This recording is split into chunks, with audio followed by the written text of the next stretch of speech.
Perlas ng silanganan, hanap ng puso, sa dibdib mo'y buhay.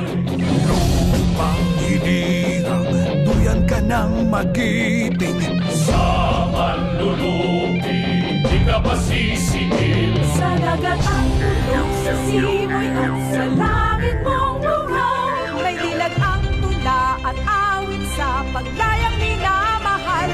Ang iskap ng watawat mo'y tagumpay na nagniningning. Ang bituin at araw na kailan pa may di magdidilim.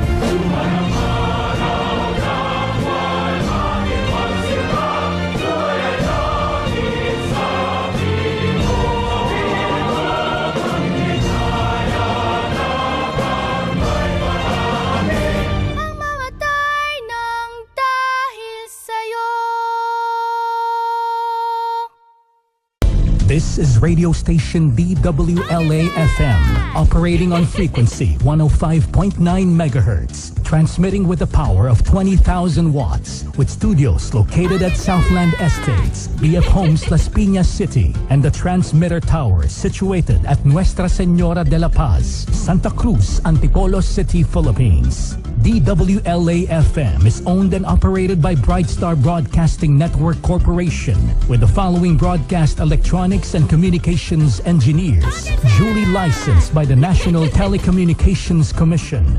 Melanio Esdones, with NTC license number 97-1PV20344. Reynaldo C. Santos Jr., with NTC license number 14-1PNCR-26667. And Alan P. Bustamante, with NTC license number 2K-1PHN-24088. This is DWLA-FM, now signing on.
pinaghandaan, mas pinasaya, mas aabangan, mas pinalakas na puwersa sa radyo. Rinig na rinig at malinaw na mapapanood on air at online.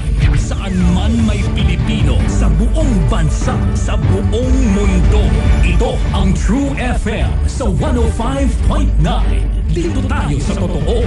Simulcast sa True TV sa Signal Channel 19. Ngayong umaga, galaw-galaw para gising-gising sa True FM.